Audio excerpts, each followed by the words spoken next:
सो case study पे based दूसरा question हमारे पास है, बेस्ड है किस पे, तो equated monthly installment that is EMI पर। क्वेश्चन क्या बोला जा रहा है एक बार समझ लेते हैं अच्छे से। Each installment can be considered as consisting of two parts. हर एक इंस्टॉलमेंट आप दो पार्ट में समझ सकते हो। पहला interest on the outstanding loan, जो लोन आउटस्टैंडिंग है उस पर इंटरेस्ट, एंड दूसरा repayment of the part of the loan. ठीक है। Methods of calculation of EMI और इंस्टॉलमेंट, यहां पे जो बेसिकली डिस्कस करा गया है, आपसे बोला गया है method of calculation of EMI और इंस्टॉलमेंट। ठीक है। ईएमआई और installment can be calculated by two methods. EMI दो मेथड से कैलकुलेट किया जा सकता है। पहला जो मेथड है flat rate method. Flat rate method, अगर इस मेथड में बात करें फ्लैट रेट मेथड का, तो फ्लैट रेट मेथड में ईएमआई कैसे कैलकुलेट होता है? सो ईएमआई हो जाएगा इस केस में is equal to P bracket i plus 1/n। ठीक है, ये हो जाता है आपका ईएमआई, जहां पे पी क्या है, प्रिंसिपल अमाउंट, मतलब जितने का आपने लोन ले रखा है। I is the rate of interest, basically यहां पे बात करेंगे मंथली इंटरेस्ट की, एंड एन हो गया नंबर ऑफ रीपेमेंट, मतलब आप कितना बार आपको पेमेंट मंथली करना है। ठीक है, ओके। उसके बाद है रिड्यूसिंग बैलेंस मेथड और अमोर्टाइजेशन ऑफ लोन। ये दूसरा मेथड जो है, इस केस में आप ईएमआई कैसे कैलकुलेट करते हो, ये जस्ट आप नोट डाउन कर लो। ईएमआई क्या हो जाता है, again principal into rate of interest divided by 1 minus 1 plus i raise to the power minus n। Again यहां पे आपका p is the principal amount, i is the interest and n is the number of repayment, मतलब आप कितना instalment repay कर रहे हो। ठीक है। अब इसमें बेस्ट क्वेश्चन है, जरा क्वेश्चन को समझ लेते हैं। तो क्वेश्चन क्या बोल रहा है आपसे, Rajesh purchased a house from a company for ₹25 lakhs and made a down payment of 5 lakhs, है ना। मतलब एक कंपनी से राजेश जो है आप घर खरीदते हैं, इसमें क्या होता है, उन्होंने टोटल कॉस्ट कितना रखा है 25 lakhs, जिसमें से वो क्या करते हैं 5 lakhs का डाउन पेमेंट कर देते हैं। मतलब 25 लाख का घर है, टोटल 25 लाख की प्रॉपर्टी है, इसमें वो क्या करते हैं 5 लाख एक्स्ट्रा दे देते हैं, 5 लाख दे देते हैं। This is the down payment, समझ लेना सारा चीज। ये क्या हो गया डाउन पेमेंट, मतलब इतना में से उन्होंने इतना दे दिया है। ठीक है। उसके बाद बोला जा रहा है down payment, he repays the balance in 25 years by monthly installment। और जो बाकी का पैसा है ना, यानी 25 लाख में से 5 लाख दे दिया तो बचा कितना 20 लाख। उस 20 लाख को वो नेक्स्ट 25 इयर्स में देंगे। कैसे? Installment at the rate of 9% per annum compounded monthly, मतलब वो 9% के रेट पे देंगे, 9% इंटरेस्ट रेट पे बाकी का जो इंस्टॉलमेंट है, बाकी का जो पैसा यानी 20 लाख वो देंगे 25 इयर्स में, और मतलब हर एक मंथ देते रहेंगे 25 इयर्स में 9% एनम कंपाउंडेड मंथली। तो ये रेट ऑफ इंटरेस्ट हो गया, इस रेट पर वो देंगे आपको। ये वैल्यू दे रखा है 1.0075 raise to the power minus 300 is equal to this. आप देख सकते हो यहां पे ये यूज होने वाला, आई थिंक क्लियर ना। ओके, अब आ जाइए क्वेश्चन पे। Based on the above information answer the following question, है ना। Based on the above information answer the following question. Simple सा क्वेश्चन। अभी तक हमने ये समझा कि 25 लाख की कोई प्रॉपर्टी थी, राजेश ने इसको परचेज करा, तो उन्होंने क्या करा कि डाउन पेमेंट कर दिया 5 लाख का, है ना। और जो रेस्ट ऑफ अमाउंट है दैट मींस 20 लाख, वो क्या कर रहे हैं नेक्स्ट 25 साल में वो हर एक मंथ पैसा देंगे, है ना। हर एक मंथ एक इंस्टॉलमेंट देंगे, एंड दैट इंस्टॉलमेंट जो उसका रेट होगा 9% पर एनम कंपाउंडेड मंथली। ठीक है, ओके। अब इस पे बेस्ड आपका क्वेश्चन है, पूछा जा रहा है। फर्स्ट अगर देखोगे तो find the number of payments and find the rate of interest per month. तो टोटल नंबर ऑफ पेमेंट उनको कितना देना है, टोटल नंबर ऑफ पेमेंट मतलब कितने बार उनको पेमेंट करना है, ठीक है। And find the rate of interest per month, और rate of interest per month निकालना है, ठीक है। तो देखिए जरा उनको कितना रीपेमेंट करना है, ये आप देखो कितने साल तक देना है, 25 साल, है ना। और हर एक साल कितना देना है, हर एक साल 12 बार देना, 12 मंथ होते हैं, है ना।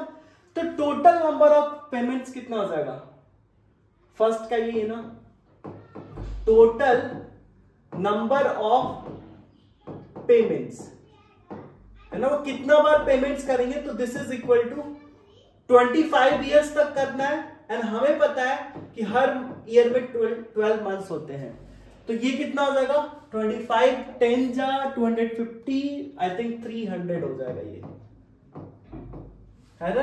टोटल नंबर ऑफ पेमेंट्स कितना, 300, तो वो 300 इंस्टॉलमेंट देंगे हर एक महीना, मतलब स्टार्टिंग 25 ईयर्स में तो टोटल वो 300 टाइम्स पैसा देंगे या 300 इंस्टॉलमेंट वो देंगे।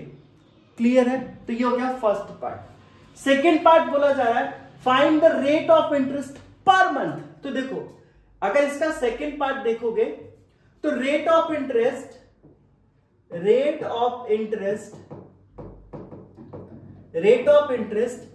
यहां पे निकालते हैं per annum. Per annum rate of interest कितना हो जाएगा, देखना जरा, पर एनम तो आपको देखा ना 9% पर एनम, तो 9% यानी 9/100, ये हो गया आपका पर एनम, राइट। बट आपसे क्या पूछा जा रहा है, पर मंथ, तो मंथ के लिए क्या करोगे, 12 से डिवाइड कर दो, तो आप हो जाएगा rate of interest per month. आप इसको शॉर्ट में नहीं लिखोगे, पूरा लिखोगे, rate of interest per month कितना हो जाएगा, so this will be 9/12 into 100 which is equal to 9/1200, या फिर 100 को अलग रखते हैं, इसको सिंप्लीफाई करते हैं क्योंकि अल्टीमेटली हमें सिंप्लीफाई करके लिखना है ना। तो देखना जरा, ये कटेगा क्या, 3 4 जा एंड 3 जा, तो 3/4 का मतलब क्या हो गया, ऑब्वियसली 0.75 एंड डिवाइडेड बाई 100, तो 0.75 को 100 से डिवाइड करोगे तो क्या मिल जाएगा, सो दिस इज 0.0075। तो इसका मतलब क्या हो गया, rate of interest per month आ गया आपका 0.0075, राइट, आ रहा सही है इसका मतलब। तो यहां से हमारे पास क्या आ गया, पहले तो ये नंबर ऑफ पेमेंट्स जिसको अगर हम n से डिनोट करते हैं, मान लो नंबर ऑफ पेमेंट्स को अगर n से डिनोट करते हैं, सो this is n and this is i बराबर कितना आ गया आपका 0.0075। मेरे ख्याल से ये पार्ट आपको समझ में आ चुका होगा। कुछ एक्स्ट्रा इस पार्ट में यानी फर्स्ट क्वेश्चन में कुछ एक्स्ट्रा आपको नहीं करना था। क्लियर ये चीज है ना। अब यहां से आपको कुछ चीजें नोट डाउन कर लेनी है क्योंकि सॉल्व हमें यहीं पर करना है। तो हमारे पास आ गया n बराबर 300 एंड i बराबर 0.0075, ठीक है। ओके, अब आ जाए, ये चीज क्लियर है। ओके, इसको हटाते हैं। अब जो नेक्स्ट हमें कैलकुलेट करना है, वो देखिए जरा।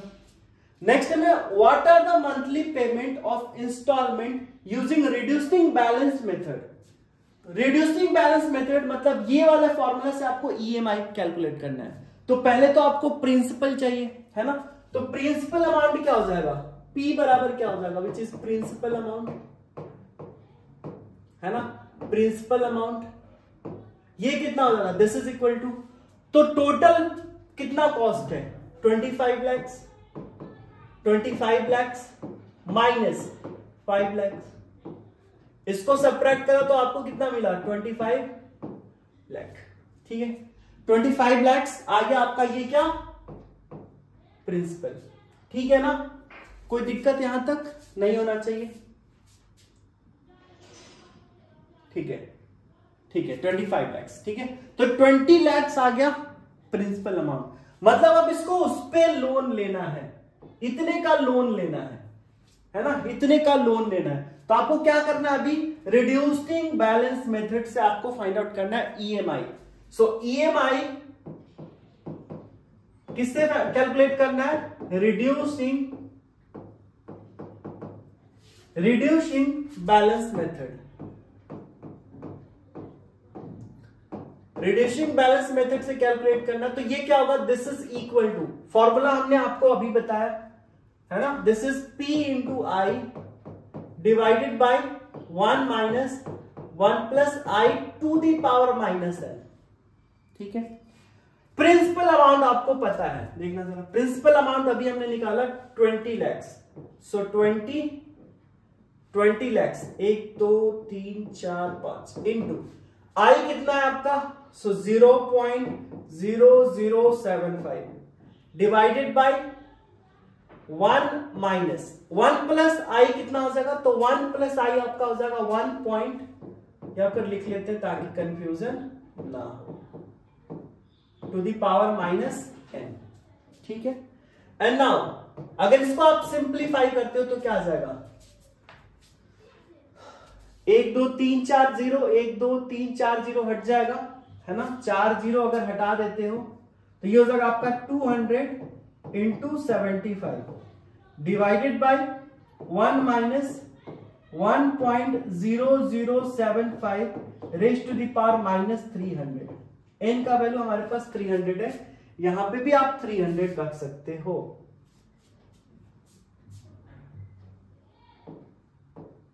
ठीक है। अब इसको सॉल्व कर दो।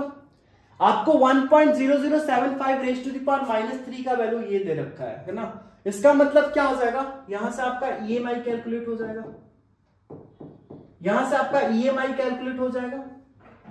अगर एक रफली फिगर लेकर चले, प्रिंसिपल अमाउंट भी आपको रिक्वायर्ड है, तो प्रिंसिपल इज 20 लैक्स। ठीक है। ओके, अब आ जाइए यहां पे कैलकुलेट कर लेते हैं।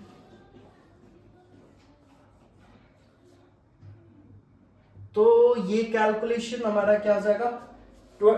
200 इंटू 75 डिवाइडेड बाय, ये कितना हो जाएगा? 1 माइनस, इसका वैल्यू दे रखा है 0.1062, 0.1062। This is equal to 200 into 75 divided by, यहां से क्या होगा? तो 1.0000 में से आपको घटाना है 1062। 10 में से 2 जाएगा 8, 9 में से 6 जाएगा 3, ये हो जाएगा 9 एंड दिस विल बी ये हो जाएगा 9, तो 9 में से 8 जाएगा। एक बार फिर से देख लेते हैं। अगर इन दोनों को ऐड करते हो तो 8 plus 2 is 10, 6 plus 3 is 9 plus 1 10, 9 plus 1 is 10, तो 10 का 0 और 1 उधर चला गया, इतना आ गया। तो अब यहां लिख दो 0.8938। अब इसको सॉल्व करने के लिए आप क्या करोगे? मल्टीप्लाई कर दो किससे?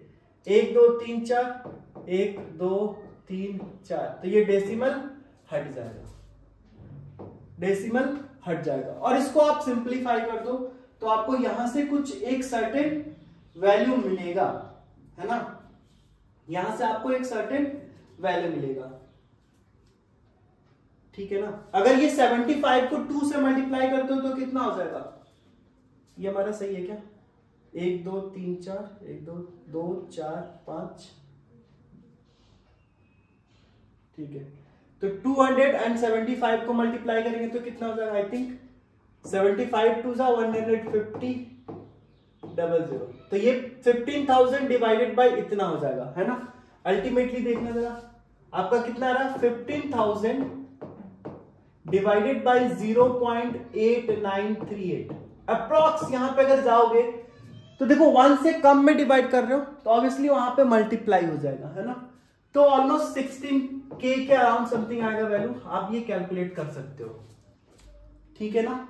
ये आप कैलकुलेट कर सकते हो, जस्ट आपको डिवीजन करना है, इसको आप डिवाइड करके वैल्यू कैलकुलेट कर सकते हो, राइट। ठीक है।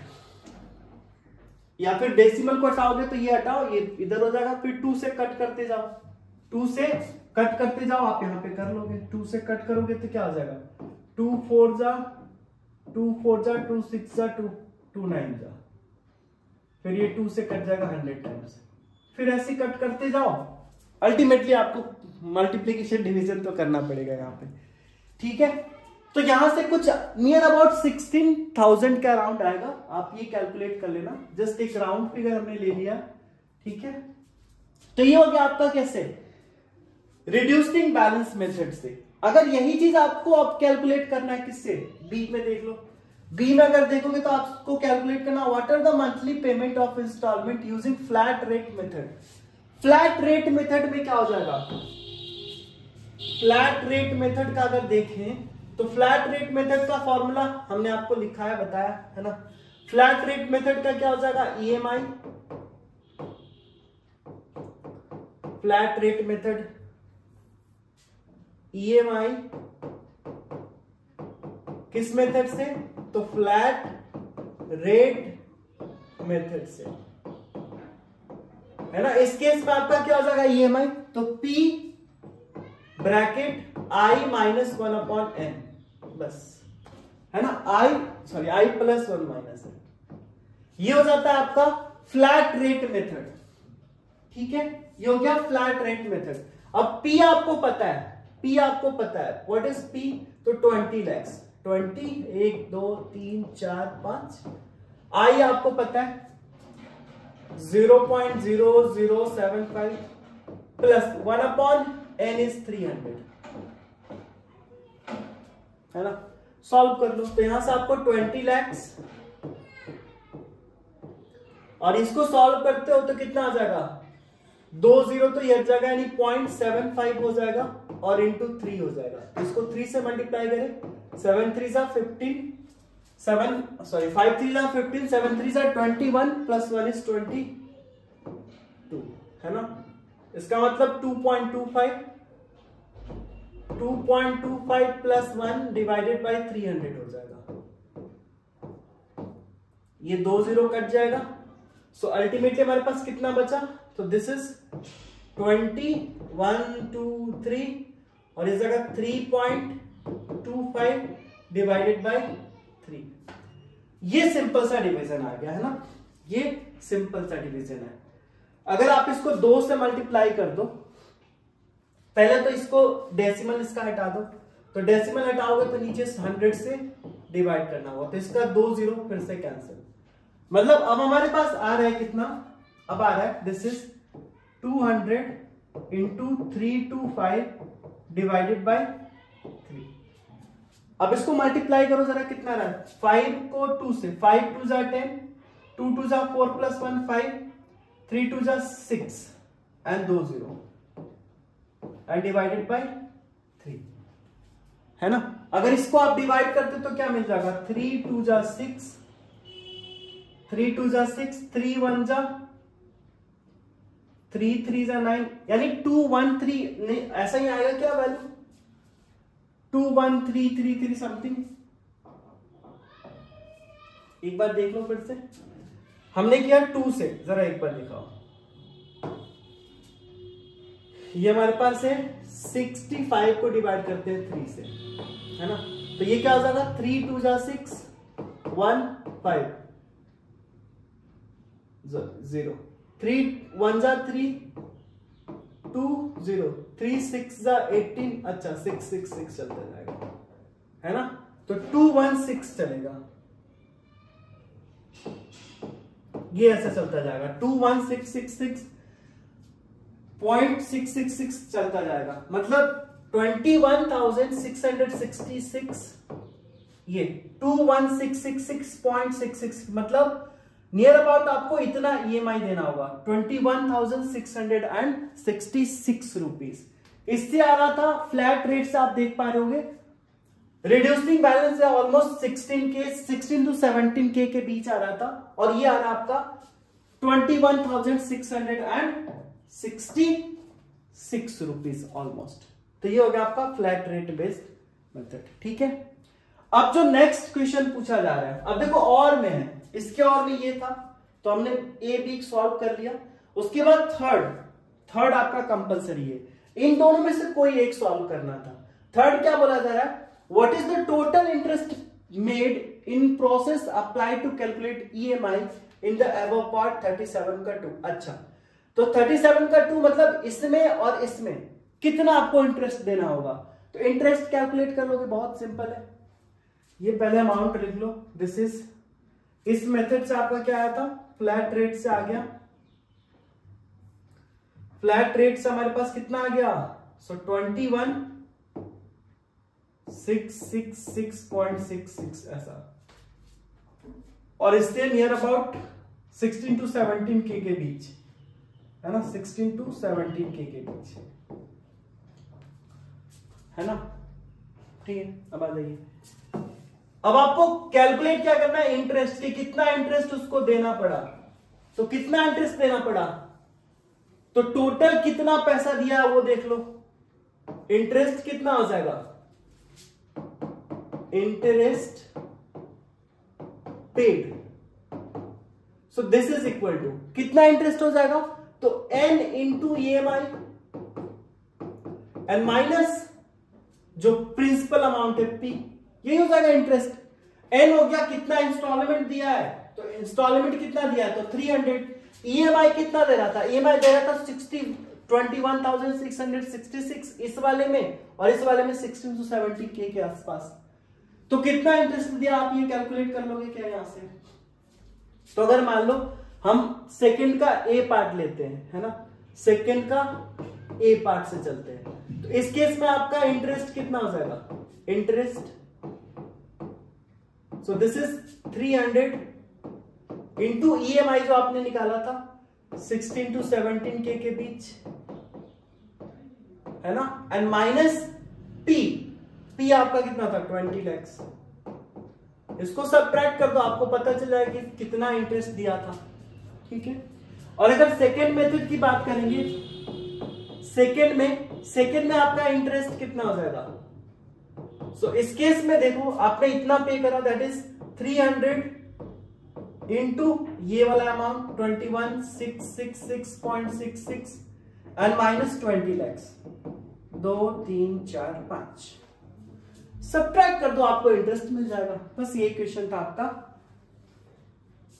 Last one, third one, right. I hope आपको ये अच्छे से समझ में आ गया होगा, राइट ना, इसमें कुछ वैसा नहीं है, सिंपल सा क्वेश्चन था। आया समझ में, कोई दिक्कत नहीं ना। अब देखो ये 21 3 63, ऑलमोस्ट ये 63 लाख के अराउंड होगा, तो 63 लाख माइनस 20 लाख मतलब अराउंड वो 40 लाख है ना, अराउंड 40 to 45 लाख के अराउंड वो इंटरेस्ट पे करेगा। समझ में आ गया ये चीज। तो इस तरीके से कैलकुलेट होता है EMI। आपने सुना होगा किसी ने EMI ले रखा है, तो यही सारा, यही दो मेथड होता है, एक फ्लैट रेट मेथड और दूसरा रिड्यूसिंग बैलेंस मेथड, ठीक है। आया समझ में, ओके। अब आ जाइए नेक्स्ट क्वेश्चन की तरफ बढ़ते हैं, जो कि इसका फाइनल क्वेश्चन है। सो केस स्टडी, सो क्वेश्चन है, a company has 2 factories located at P and Q and has 3 depots situated at A, B and C. So यहां पे 2 फैक्ट्री है, कहां पे लोकेट है, P and Q पे। जरा इसको ऐसे डायग्राम बनाकर समझते हैं। 2 फैक्ट्री, एक आपका P यहां पे है, राइट, और एक फैक्ट्री Q सपोज करो यहां पे है, क्लियर। 2 फैक्ट्री है और इसके 3 डिपोट्स हैं, A, B एंड C, जहां पे मतलब यहां से जो भी बनता है तो A, B एंड C के जगह पे रखा जाता है। तो 3 डिपोट्स मान लेते हैं, सपोज दिस इज डिपोट्स A, ठीक है, डिपोट्स B एंड डिपोट्स C। ये इतने डिपोट्स हैं इसके, ठीक है ना। The weekly requirement of depots A, B and C is respectively 5, 5 and 4 unit. अब वीकली रिक्वायरमेंट्स है ना, A का वीकली रिक्वायरमेंट्स कितना है 5, तो A का वीकली रिक्वायरमेंट कितना है 5, ठीक है। इसको जरा ऐसे बना लेते हैं, A का वीकली रिक्वायरमेंट 5 है, ठीक है। B का वीकली रिक्वायरमेंट कितना जरा देख लो, B का वीकली रिक्वायरमेंट कितना है, सो B का भी 5 है ना। और C का वीकली रिक्वायरमेंट कितना है, C का वीकली रिक्वायरमेंट सी का वीकली रिक्वायरमेंट 4 है, ठीक है।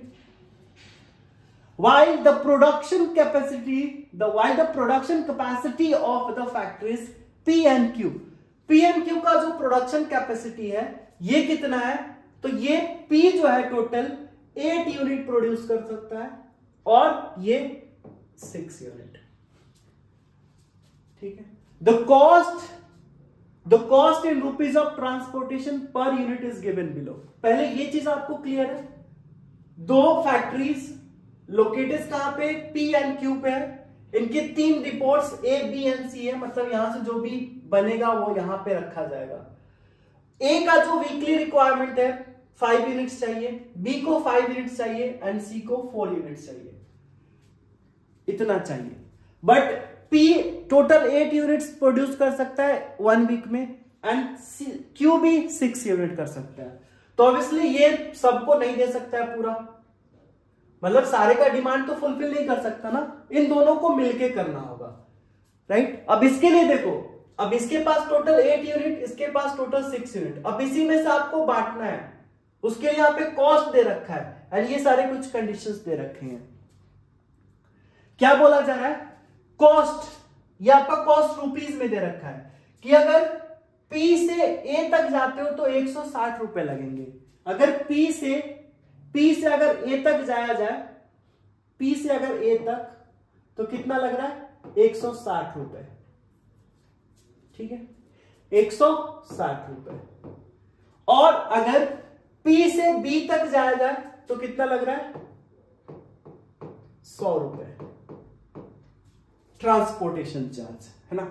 और अगर P से C तक जाया जाए तो 150, P से C तक जाया जाए तो 150 लग रहा है, क्लियर है ये चीज।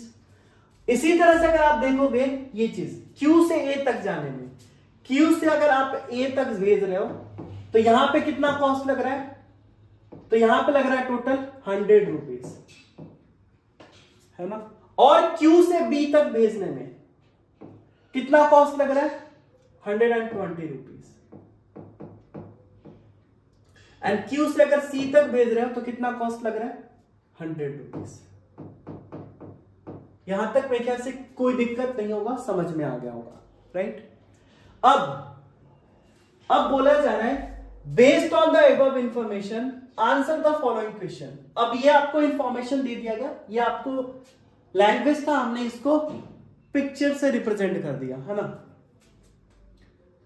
Formulate the objective function and constant of the above linear programming problems, ठीक है। तो हमने क्या मान लिया कि P के पास टोटल 8 है, तो P जो है हम ये मान लेते कि ये A की तरफ X भेज रहा है ना, ये X यूनिट इधर सप्लाई कर रहा है, ठीक है, और B की तरफ Y यूनिट एंड C की तरफ Z यूनिट्स। कोई दिक्कत नहीं, हमने मान लिया let factory P supplies X units to depot A, Y units to depot B and Z units to depot C, है ना। ये X इधर, Y इधर, Z इधर, है ना। अब जरा बताओ, क्या हम Z हम ऐसा लिख सकते हैं क्या, that is Z is equal to, हम ऐसा लिख सकते हैं क्या, टोटल इसके पास 8 है, तो X अगर इधर भेज दिया, Y इधर भेज दिया, तो Z कितना हो जाएगा, obviously 8 minus X plus Y, क्योंकि हम 3 वेरिएबल में नहीं जाना चाहते, 2 वेरिएबल। तो अगर ये X यूनिट है, ये Y यूनिट है, तो Z यूनिट का मतलब क्या हो गया, Z यूनिट का मतलब हो गया कि इधर वो कितना भेजेगा, तो 8 माइनस X माइनस Y, मतलब इतना यूनिट इधर भेजेगा सी को। आया समझ में? कोई दिक्कत नहीं, ठीक है। अब ये चीज क्लियर है ना? ओके, चलिए अब आ जाइए नेक्स्ट। ओके, अब अगर Q से बात करें, अगर ये ऑलरेडी x यूनिट भेज चुका है A के पास, अगर P ऑलरेडी x यूनिट भेज चुका है, तो अब A को कितना चाहिए? A के पास 5 है ना, इसको वीकली डिमांड 5 का है, तो x यहां से मिल चुका है, तो अब इसको कितना चाहिए? इससे कितना लेना होगा, कितना चाहिए होगा इसको? तो अब इसलिए अगर इधर से x आ गया तो इसको आप 5 माइनस x दे दो, 5 माइनस x दे दो, तो और इसको भी 5 चाहिए, तो y पहले से मिल गया, तो अब कितना चाहिए? 5 माइनस 5, क्योंकि उसको मैक्सिमम 5 ही चाहिए, इसकी कैपेसिटी इतनी ही है ना। और इसके लिए कितना हो जाएगा? सो इसके लिए चाहिए टोटल 4, तो 4 minus 8 minus x minus y, that means आप कह सकते हो यहां से x प्लस वाई माइनस 4, इसकी तरह है ना। तो यहां पे लिखोगे फैक्ट्री Q विल सप्लाई कितना? 5 minus x to depot A, 5 minus y to depot B, and x plus y minus 4 to depot C। Simple सा आ गया समझ में? ओके, अब ये सारा चीज हमने डायग्राम से बना लिया, तो ये हटा देते हैं, बट आपका स्टेटमेंट लिखना होगा, ठीक है। अब आ जाइए, अब बोला जा रहा है formulate the objective function and the constant of the above linear programming. तो सबसे पहले तो आपको ऑब्जेक्टिव फंक्शन चाहिए। ऑब्जेक्टिव फंक्शन क्या हो जाता है? कितना कॉस्ट लग रहा है ना। अब इसलिए अगर इसके पास 2 फैक्ट्री है, तो 8 प्लस 6 14 है, और 5 प्लस 5 प्लस 10 प्लस 4 14 है, तो इसके पास डिमांड 14 का है और ये 14 प्रोड्यूस कर रहा है, मतलब डिमांड तो फुलफिल हो जाएगा। बट अगर कॉस्ट इफेक्टिव बनाना है कि कम कॉस्ट लगे, जो आप क्वेश्चन देख पाओगे यहाँ पे कि ट्रांसपोर्टेशन कॉस्ट मिनिमम लगे, प्रॉफिट ज्यादा हो, तो उसके लिए ये सारा चीज अरेंजमेंट है। तो कौन किसको भेजेगा ताकि कॉस्ट इफेक्टिव हो, ये सारी चीजें देखनी है। तो सबसे पहले अगर हम इसमें टोटल कॉस्ट देख लें, है ना, टोटल कॉस्ट, टोटल अगर कॉस्ट की बात करें, जिसको हम जेड कह सकते हैं, है ना, जेड यहां पे भी आ जाएगा, वहां पे भी आ जाएगा, है ना। तो आप ऐसा करो कि वहां पे डायरेक्ट लिख देते 8 minus x minus y unit, ठीक है, कोई बात नहीं है। या फिर चलो टोटल कॉस्ट हम मान लेते एल, ठीक है, टोटल कॉस्ट एल। तो ये क्या हो जाएगा? अगर टोटल कॉस्ट यहां पे लिखोगे, so this is equal to, अगर ये यहां से यहां एक्स यूनिट भेज रहा है तो कितना लगेगा? 160x प्लस इधर भेजेगा तो 100y प्लस अगर इधर भेजेगा तो 150 into 8 minus x minus y. उसके बाद ये भी तो भेज रहा है, तो plus 100 into 5 minus x plus कितना हो जाएगा? 120 इंटू 5 माइनस वाई। उसके बाद plus 100 into x plus y minus 4। ये हो जाएगा टोटल कॉस्ट, मतलब इतना उसको कॉस्ट लगने वाला है, ठीक है, इतना कॉस्ट लगने वाला है। जरा कैलकुलेट करो अब,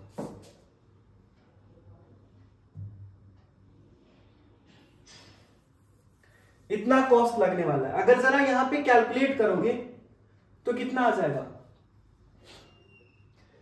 x वाला पहले देखते हैं, तो 160x, यहां से 150x, वहां से 100x और यहां से 100x। एक बार कितना आ रहा है? 160x आ रहा है माइनस 150x आ रहा है, यहां से माइनस 100x आएगा और यहां से प्लस का 100x आ जाएगा, है ना।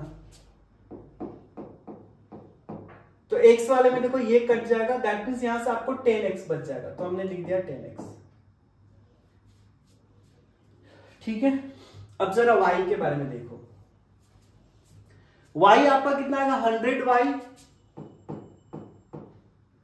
And then minus 150y then minus 120y then 100y।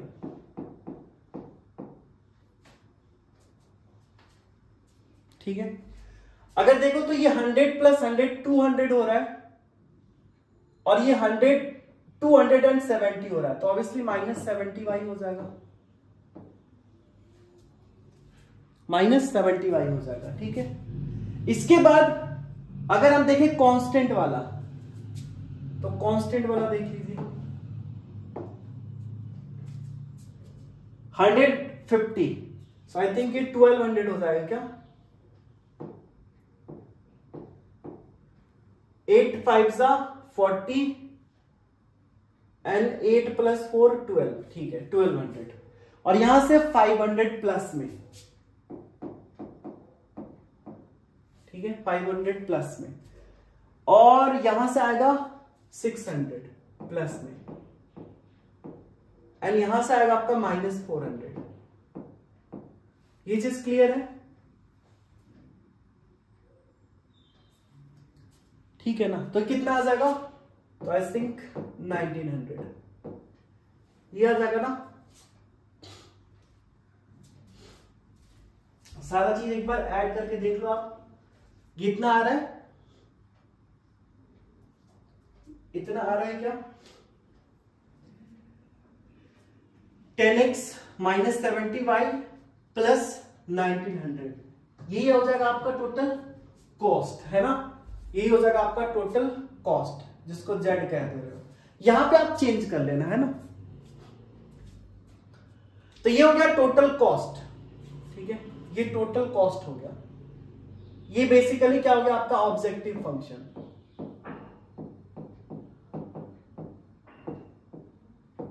ये हो गया ऑब्जेक्टिव फंक्शन। चाहो तो यहां पे 10 कॉमन ले सकते हो, सॉरी 10 कॉमन लोगे तो x माइनस 7 एंड प्लस 190, यही हो जाएगा ना। 10 कॉमन x माइनस 7 प्लस 190, ये हो गया आपका ऑब्जेक्टिव फंक्शन। ठीक है, इसी को आपको मैक्सिमा मिनिमा जो करना है, कॉस्ट है तो ऑब्वियसली कॉस्ट, कोई भी मैन्युफैक्चरर है, कोई भी कंपनी, कोई भी इंडस्ट्री है तो कॉस्ट अपना कम लगाना चाहती है। सो दिस इज Z, ये ऑब्जेक्टिव फंक्शन हो गया। अब जरा कांस्टेंट्स पे ध्यान दो, ये चीज तो क्लियर है कि ये जो P है, P यानी X, P A को कितना भेज रहा है, X यूनिट, तो ये तो क्लियर है कि X जो है आपका ग्रेटर देन इक्वल टू 0 होना चाहिए,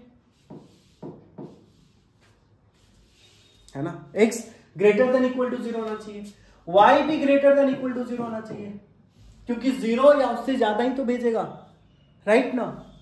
अब अगर देखोगे तो P जो है, अगर मान लो A एंड B को भेज रहा है तो मैक्सिमम कितना भेज सकता है, वो मैक्सिमम कितना भेज सकता है। देखो इसको 4 चाहिए तो ये सोच लेगा कि 4 इसको इधर दे देते हैं, बाकी जो बचेगा इधर दे देंगे, मतलब ये x प्लस वाई क्या होगा, 4 या उससे ज्यादा देगा। लेकिन इसके पास एक ये भी लिमिट है कि x प्लस वाई ये 8 या उससे कम ही दे सकता है, उससे ज्यादा नहीं दे सकता है, क्योंकि 8 ही है उसके पास। आप इधर से भी लिख सकते हो, बट हमारे पास उधर से ही लिखा जाएगा ये, ठीक है। तो ये हो गया हमारे पास कॉन्स्टेंट्स। ये ऑब्वियस है कि x जो होगा, अगर यहां पे ध्यान से देखो, यहां पे आपका x क्या होगा, greater than equal to 0 less than equal to 5। यहां पे y भी क्या होगा, y भी आपका greater than equal to 0 and less than equal to 5। क्योंकि 5 से ज्यादा तो इसको चाहिए ही नहीं। एंड इसी तरह से ये भी 8 माइनस एक्स माइनस वाई भी आपका क्या होगा, greater than equal to 0 and less than equal to 4, है ना। तो ये हो गया हमारे पास objective function and these are the constants.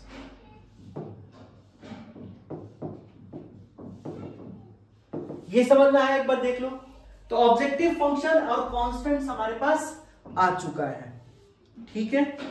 Objective function and constants हमारे पास आ चुका है, क्लियर है।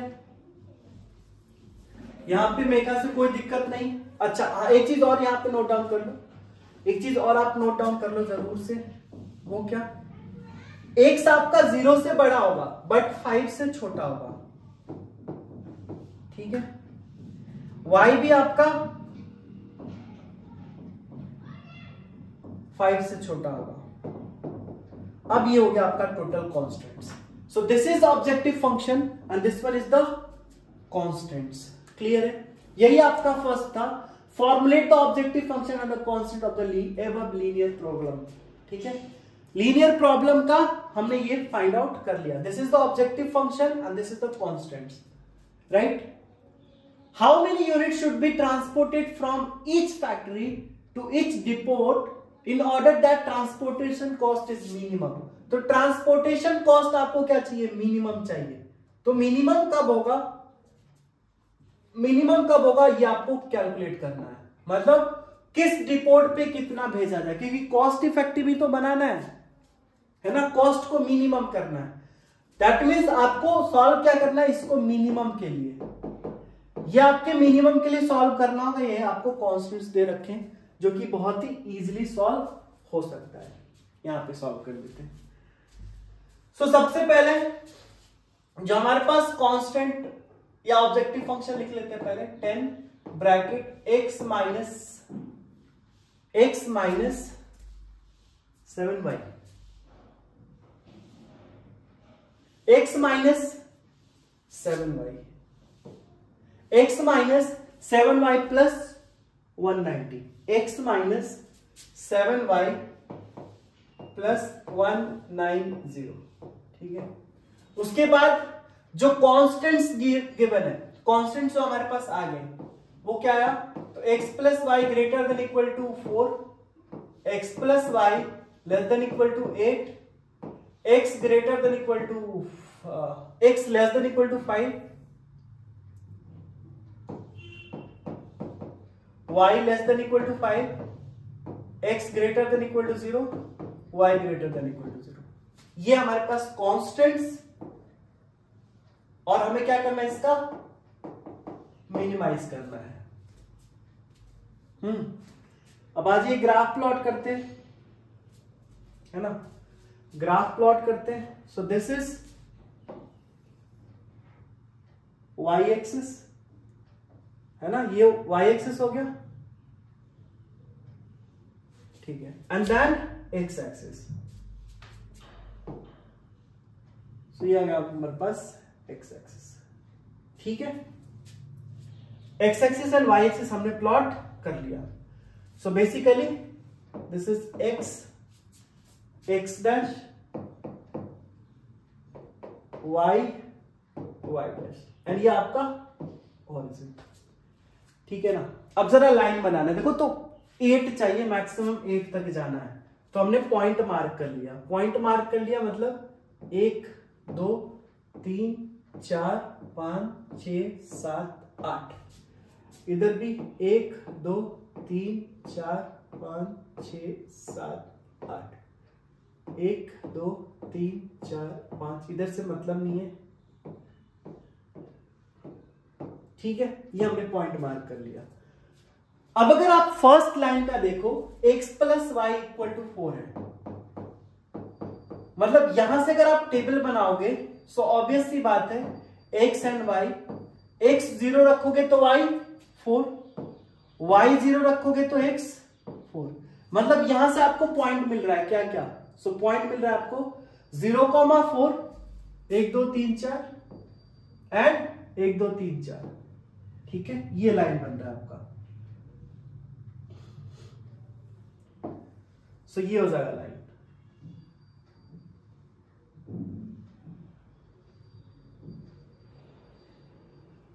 ठीक है, ये हो जाएगा लाइन। ओके ठीक, कोई बात नहीं।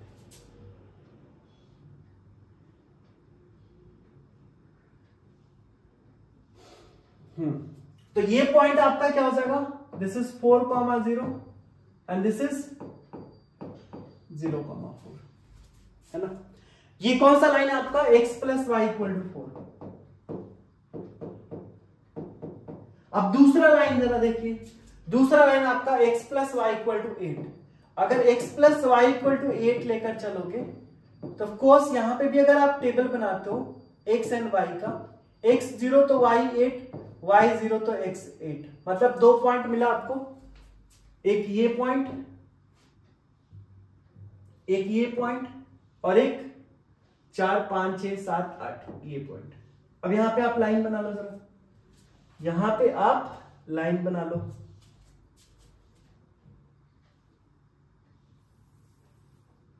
तो ये हो जाएगा, ठीक है, ये लाइन हो गया, राइट ना। ये पॉइंट आपका क्या हो गया, so this point is 8,0 and this point is 0,8, ठीक है। अब देखो इसमें आपको क्या बोला जा रहा है, x plus y greater than equal to 4, मतलब अच्छा ये वाला लाइन आप लिख लो, this line is x plus y equal to 8। इसमें क्या बोल रहा है आपको, x plus y greater than equal to 4, मतलब इस वाले में आप इधर की तरफ जाओगे, ठीक है, और x plus y less than equal to 8, मतलब इस वाले लाइन में आपको नीचे की तरफ आना है, ठीक है, ये चीज क्लियर है। अच्छा, उसके बाद है आपका x less than equal to 5, x less than equal to 5, तो x इज इक्वल टू 5 एक लाइन बना लेते हैं, तो यहां पे होगा, है ना, यहां पे होगा, और ये लाइन आपका कुछ इस तरीके से हो जाएगा,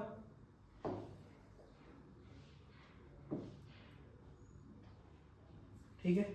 ये लाइन कौन सा हो जाएगा, so this is x is equal to 5, है ना, x इज इक्वल टू 5 का लाइन हो जाएगा ये, मतलब ये पॉइंट हो गया 5,0, और इसमें क्या बोला जा रहा है कि x जो है आपका 5 से छोटा होना चाहिए, तो 5 से छोटा मतलब इधर की तरफ, ठीक है। उसके बाद y less than equal to 5, y 5 मतलब ये हो जाएगा, दिस वन इज, और 5 y इक्वल टू 5 एक लाइन ड्रॉ कर दो, सो this is the line,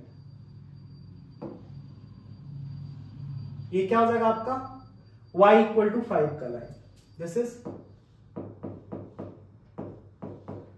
and ये इस पॉइंट की अगर बात करोगे तो अब इस क्या हो जाएगा 0,5 हो जाएगा। यहां तक मेरे ख्याल से कोई दिक्कत नहीं होना चाहिए। और इसमें क्या बोला जा रहा है कि 5 से छोटा, तो 5 से छोटा मतलब आप इसमें नीचे की तरफ आओगे। उसके बाद x greater than equal to 0, y greater than equal to 0, इसका मतलब आपको ये चीज क्लियर है कि ये फर्स्ट क्वाड्रेंट में ही होना चाहिए, इसके ऊपर और इसके इधर। तो देखो सब में क्या कॉमन आ रहा है, आपको दिख पा रहा है क्या, हर एक में कॉमन हमारे पास यहां पे क्या आ गया, so this region is the feasible region, है ना, ये रीजन होगा आपका फीजिबल होगा, ठीक है, this region is the feasible region. आया समझ में, कोई दिक्कत मेरे ख्याल से नहीं होना चाहिए, राइट। अब आपको क्या करना है, अब आपको करना है यहां पे कॉर्नर पॉइंट्स निकालना है, सारे कॉर्नर पॉइंट्स निकालने और सॉल्व करने हैं।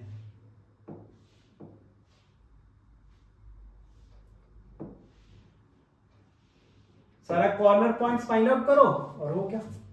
तो कॉर्नर पॉइंट्स क्या क्या आ रहा है जरा देखिए, कॉर्नर पॉइंट्स अगर स्टार्ट करते हैं यहां से, तो A B C D E F, इतने सारे कॉर्नर पॉइंट्स हो गए।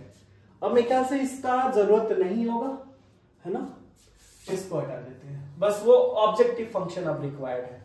तो कॉर्नर पॉइंट्स यहां पे क्या क्या आ गया, कॉर्नर पॉइंट्स,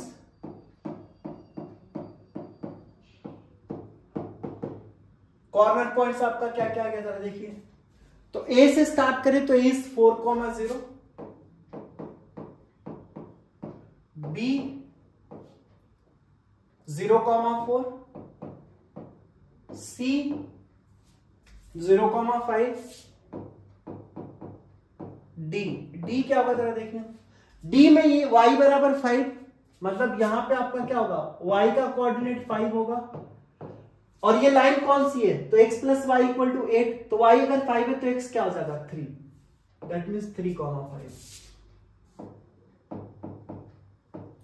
E क्या हो जाएगा, व्हाट इज E, तो E वाले में देखो अब x बराबर 5 है, तो x जब 5 रखते हो तो y कितना हो जाएगा 3, तो 5,3। So this corner point is 5,3, ठीक है। f आपका क्या है, सो f इज 5,0, है ना। अब ऑब्जेक्टिव फंक्शन आपको दे रखा है यहां पे, ऑब्जेक्टिव फंक्शन,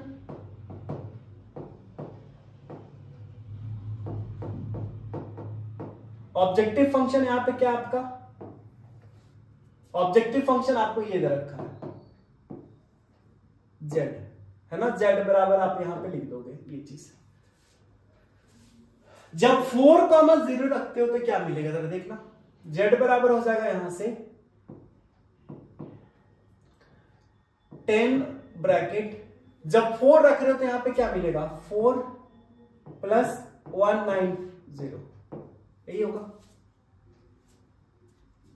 है ना, 4 प्लस 190, क्योंकि ये तो 0 हो जाएगा, है ना, तो यहां से क्या मिल जाएगा आपको, सो यहां से हो जाएगा आपको 1940, इतना हो गया।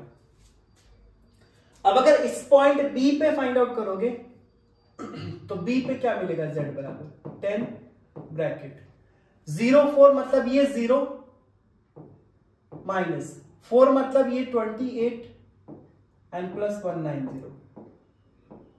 अब इसको अगर आप सॉल्व करते हो तो कितना आ जाएगा, इसको अगर आप सॉल्व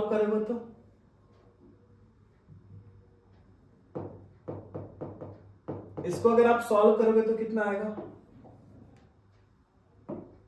देखिए जरा 190 में से आपको 28 घटाना है ना, तो 28 अगर सब्ट्रैक्ट करते हो तो कितना मिलेगा, दिस इज इक्वल टू 10 में से 8 जाएगा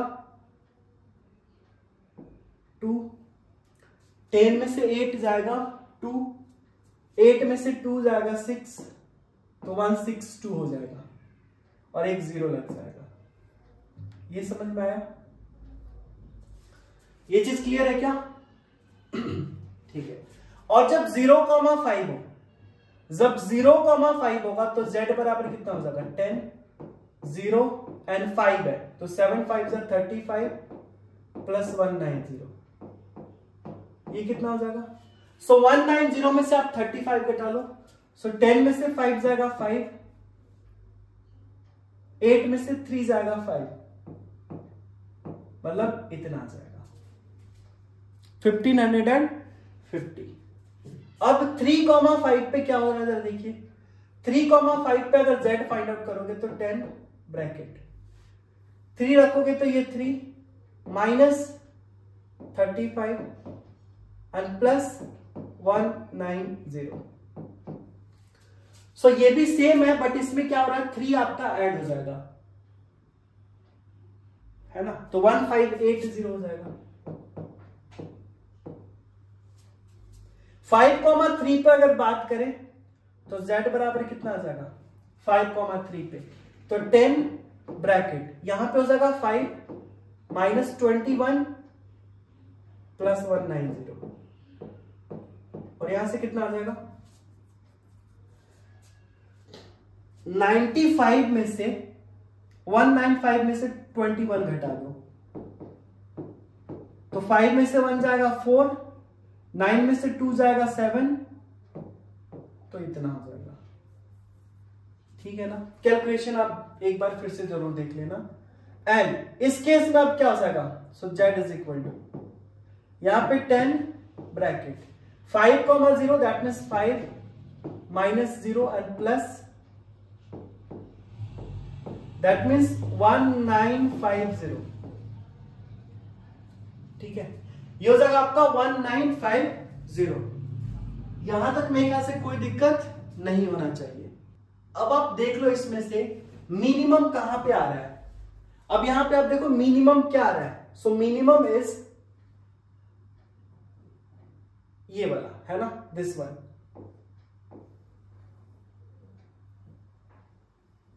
सो ये हमारा मिनिमम पॉइंट आ रहा है ना। तो मिनिमम कॉस्ट कितना हो जाएगा 1550। कब, जब 0,5 हो, यानी x 0 एंड y 5 हो। ठीक है, x 0 एंड y 5 हो तो क्या हो जाएगा आपका मिनिमम कॉस्ट। और मिनिमम कॉस्ट कितना लगेगा 1550 रुपीज। क्लियर है, मतलब x0 y5 का मतलब क्या हुआ, x0 एंड y5 का मतलब क्या हुआ, x0 मतलब ये इधर 0 भेजे और यहां पे 5 भेज दे और इधर 3 भेज दे। ठीक है, और पूरा डिमांड ये पूरा करेगा। ऑब्वियसली यहाँ पे 160 रुपए लग रहा था, यहाँ पे 100 लग रहा था, तो ये भेज देगा पूरा। ऐ समझ में। तो इस तरीके से कॉस्ट को मिनिमम कर लिया हमने। और तो how many unit should B transport from each factory, तो यहां से P A को कितना भेजेगा 0, B को कितना भेजेगा 5 और 3, Q कितना भेजेगा, Q A को भेजेगा 5, B को 0 एंड C को 0। C को 5 इधर गया तो 1, C को 1 भेजेगा, है ना, C को 1 भेजेगा, 5 माइनस 4 1। आ गया समझ में। क्लियर, कोई दिक्कत कोई डाउट मेरे ख्याल से नहीं होना चाहिए। तो ये था आपका second case study based question. I hope आपको अच्छे से समझ में आ गया होगा। एंड यस ऑफ कोर्स आप लाइन बनाओगे तो हर एक लाइन में ये एरो होना चाहिए, है ना, ये एरो होना चाहिए। ठीक है, एंड ऐसे आपने ये feasible reason, this is the feasible reason. Clear है, तो ये सारा चीज आप मेंशन कर देना, this is the feasible. Of course अगर शेड कर रहे हो तो वो फीजिबल रीजन ही होगा।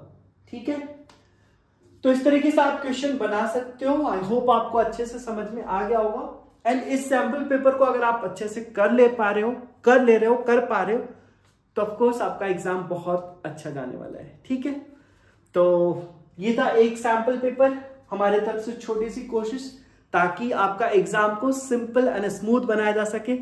तो यस, आई होप आपको ये सेशन अच्छा लगा होगा। फिर मिलते हैं आपसे नेक्स्ट सेशन में, तब तक टेक केयर, थैंक यू।